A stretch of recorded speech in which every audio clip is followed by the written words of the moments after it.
Daniel Ontaneda.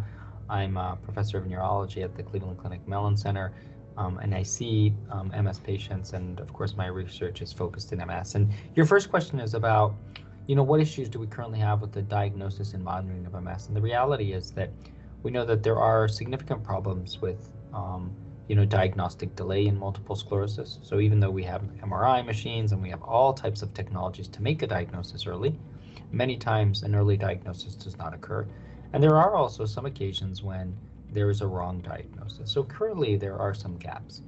And I think one of the things that is most troubling is that in order to enter into the current iteration of the McDonald criteria, one has to have presented either with a classic, typical clinical attack, that is an episode of something like optic neuritis, an episode of spinal cord demyelination, an episode, for example, of weakness in an arm or a leg, or with progressive neurological disability from onset. And the reality is that when one looks at different MS patients, when one looks at people who present to MS centers for a diagnosis of MS, more than 50% of people present with symptoms that we call somewhat atypical. That is, symptoms that don't fall under that category.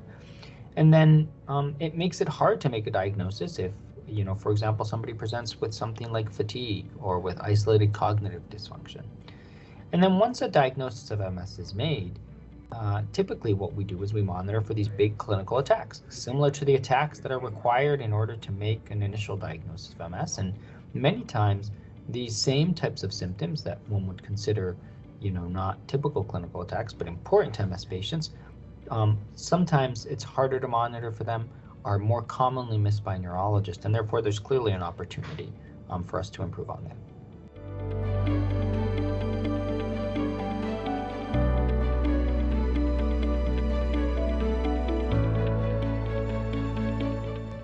Yeah, so precisely, coming from the last question, I think, when we think about a person who's already diagnosed with MS, we don't no longer call them atypical symptoms. These are part of the disease itself. And we call them hidden because they're not clearly evident. If, many people think of, MS symptoms as kind of an iceberg. You have the big stuff that comes above the water, which are, big clinical attacks with weakness, with loss of vision, with loss of coordination, bladder bowel dysfunction.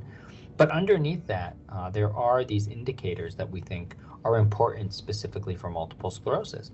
And they include things that are somewhat hard to identify on the neurological exam, and many times are just reported by patients as symptoms.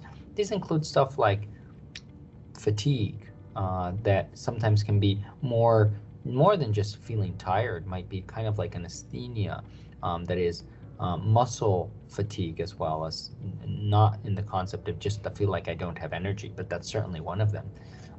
Then cognitive impairment, of course, is one of the ones when we think about a lot, especially early on. Patients might be able to actually, accommodate quite well for some mild cognitive impairment, but it could be present from the very beginning. And then there's other comorbid conditions that are a product of MS, for example, that include depression or anxiety. And these are things that really will affect an MS patient quite significantly, and we think are probably important. We also kind of recognize that MS patients might have sleep disorders as well. And once again, these are hidden because unless one asks for it, when one is seeing a patient, or unless a patient reports it, sometimes they remain hidden, and many times patients do not associate them necessarily with multiple sclerosis.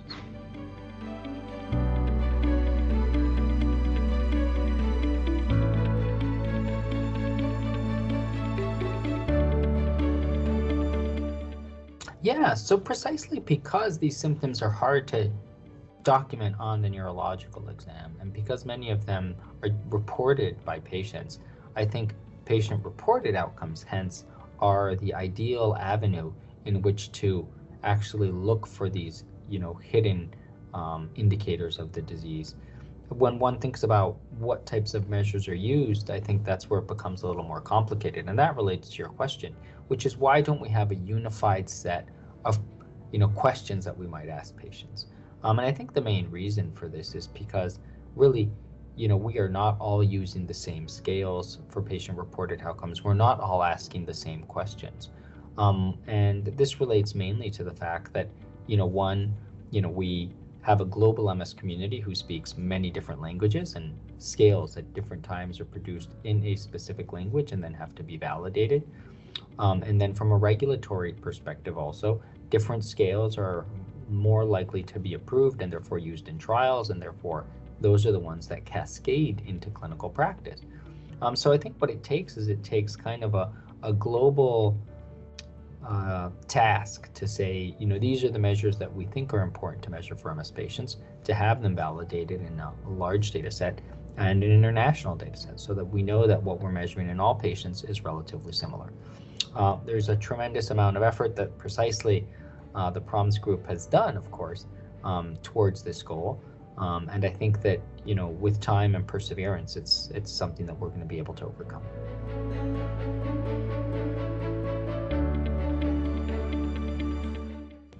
Yeah, we actually think there is, and we think that that's why it's really important to be able to measure these and be able to actually identify these hidden factors or these hidden indicators of MS early on in the disease.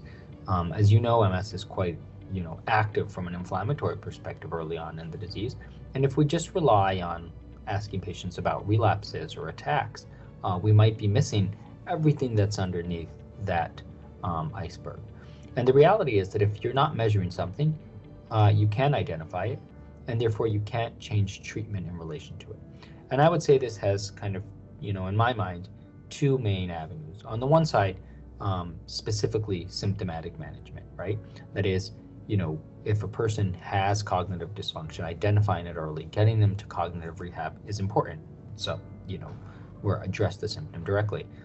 But perhaps more kind of philosophically important is, are these hidden indicators of MS demonstrating to us that perhaps there isn't as good control of the disease from an inflammatory perspective as we would like? And, there are limitations. I'm a huge fan of MRI. That's probably the biomarker that we use the most. But there are things that MRI misses. MRI doesn't always examine, for example, cortical lesions. If you have a patient who has cognitive dysfunction, you don't even know if what you're monitoring on MRI is actually an indication that your medication is working.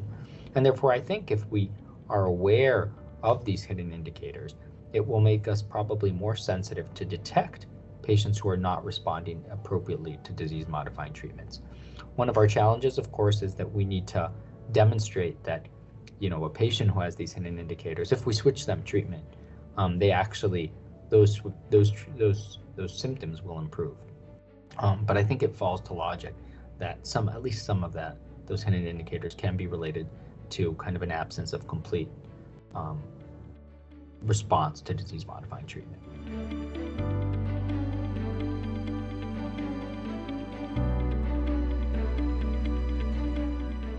Absolutely. Yeah, I think that, really the way we have monitored patients with a neurological exam that we conduct, probably twice a year. So you have observations in 2 out of 365 days is a really, it's served us, but is a somewhat antiquated way and perhaps a somewhat sparse way of evaluating patients.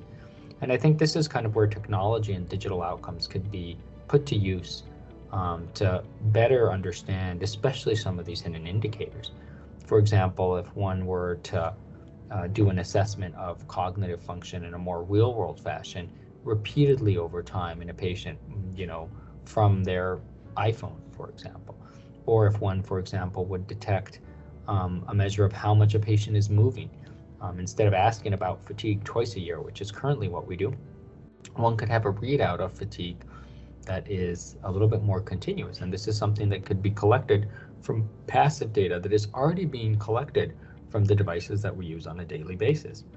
And then I think thirdly, one can use digital devices to be able to interrogate patient-reported outcomes in the form of validated surveys in a slightly more regular fashion, so that patients do it, every certain amount of time rather than just when they're coming in to see their neurologist.